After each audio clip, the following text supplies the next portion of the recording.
table du jury, chers contradicteurs, quelle est grande et belle notre liberté d'expression. Certains vous diront que c'est un droit fondamental et qu'elle doit être sans limite. Pour ma part, je ne pense guère que ce droit doit être absolu. Et je vous le dis avec ferveur, on peut être libre de s'exprimer. C'est bien dans l'adverbe de trop que repose toute la subtilité de mon sujet. Autrement dit, peut-on en dire trop? Et donc, y a-t-il une limite à la liberté d'expression? Oui, j'en suis convaincue. Alors, j'entends déjà s'esclaffer les ferveurs défenseurs de la liberté d'expression. Certes, ce sont nos aïeux qui l'ont consacrée dans la grande déclaration des droits de l'homme et du citoyen. L'article 11 dit même que la liberté d'expression est un des droits les plus précieux. J'avoue donc que c'est un droit inaliénable, inscrit dans un texte à valeur constitutionnelle. Mais ne soyons pas crédules. Cette liberté d'expression présente des dangers dans son excès. Sénèque le dit. En tout, l'excès est un vice. En effet, je ne vous ai pas cité l'article 11 dans son entièreté. Il se termine par « Tout citoyen peut donc parler, écrire, imprimer librement, sauf à répondre de l'abus de cette liberté dans les cas déterminés par la loi. » Même les révolutionnaires avaient pu déceler toutes les dérives de cette liberté. Tout d'abord, celui qui s'exprime de trop est souvent considéré comme un sot. Et puis je préfère sans hésitation ceux qui agissent à ceux qui parlent de trop. En effet, à l'instar de l'ancien président des États-Unis, qui avait tweeté et gentiment prévenu la Corée du Nord qu'il avait un bien plus gros bouton, nucléaire, bien évidemment, un bien plus gros bouton sur son bureau et qu'il était fonctionnel à tout moment. Une guerre a bien failli éclater parce que le président s'était trop exprimé. De surcroît, sachez que la parole est d'argent, mais que le silence est d'or. Rien n'est plus effrayant qu'un professeur qui s'avance vers vous en silence. Voyez-vous, nul besoin de trop parler pour intimider. Vous pourriez ici retourner la situation et m'accuser de trop parler. Je serais alors le dindon de la farce, ne pouvant m'exprimer au sujet de trop s'exprimer. Je sais, j'ai bon dos, mais je tiens à remettre les pendules à l'heure, car oui, vous mettez le doigt dans l'œil. En effet, mon temps est chronométré et encadré. Mon expression est donc limitée. Pouvoir être libre de trop s'exprimer donne aussi l'opportunité de diffuser les choses les plus horribles.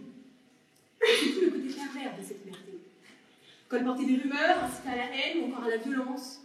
Les œuvres du marquis de Sade en sont le parfait exemple. Il utilise son droit de s'exprimer en décrivant des scènes obscènes et cruelles. Si cruelles qu'elles ont été pendant longtemps censurées. Et puis face à l'apparition des réseaux sociaux, la parole s'est libérée. Trop libérée. Donnant le courage, si je puis dire, ou plutôt la lâcheté, de s'exprimer et oser dire ce que personne n'assumerait dans la vraie vie. Vous conviendrez avec moi que parler sans dévoiler son identité est bien plus aisé. Vous l'aurez bien compris, l'homme est capable du pire. Du meilleur aussi, cela va sans dire. Mais du pire. Je sais ce que vous pourriez rétorquer à cela. Mais comment ose-t-elle s'attaquer à la liberté d'expression alors qu'elle n'est qu'en première année? Quelle toupée, n'est-ce pas? Soit, ne m'écoutez pas. Vous pouvez nier mes arguments, mais sûrement pas ceux de Spinoza. Le philosophe dit que des opinions défendues par la ruse ou bien par la haine peuvent menacer le pacte social qui lie les citoyens sous l'autorité de l'État. Ces opinions peuvent déstabiliser l'ordre public. De ce fait, la liberté d'expression est limitée en France par une loi qui fêtera bientôt ses 142 ans. C'est bien la loi du 29 juillet 1881 sur la liberté de la presse. Vous l'avez compris, la liberté d'expression n'est pas absolue. Certes, les paroles ne tuent pas, mais elles peuvent porter atteinte à l'honneur ou à l'intégrité morale. Veuillez m'excuser, je crois que je commets ici une erreur. Évidemment que les paroles peuvent tuer. Le court-métrage intitulé Fille facile le montre bien. C'est l'histoire vraie de Shaina, 15 ans, tuée par des rumeurs.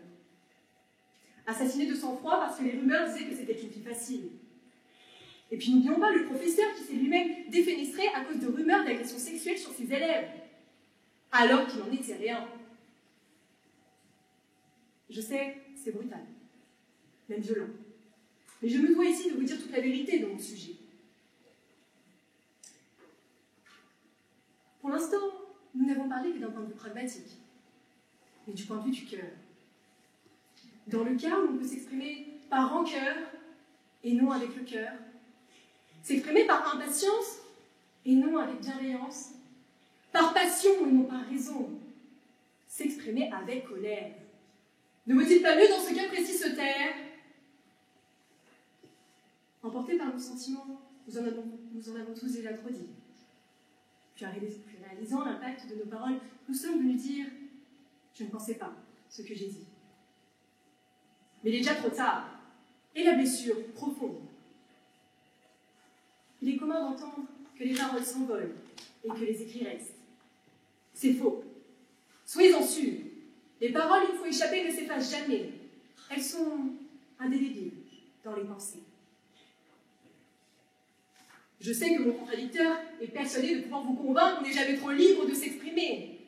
Mais sachez, cher contradicteur, que vous n'avez pas le monopole du cœur. Je vous en supplie, honorable jury, ne vous laissez pas entraîner par l'utopie qu'il vous proposera. Un monde où on n'est jamais trop libre de s'exprimer n'existe pas. Et enfin, pour reprendre les mots d'un fameux né, la liberté d'expression est un roc, est un pic, c'est un câble. Mais que dis-je, c'est un câble, c'est une péninsule.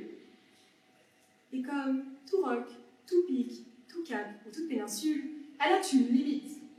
Une limite définie par notre sens de la morale, mais surtout par la loi.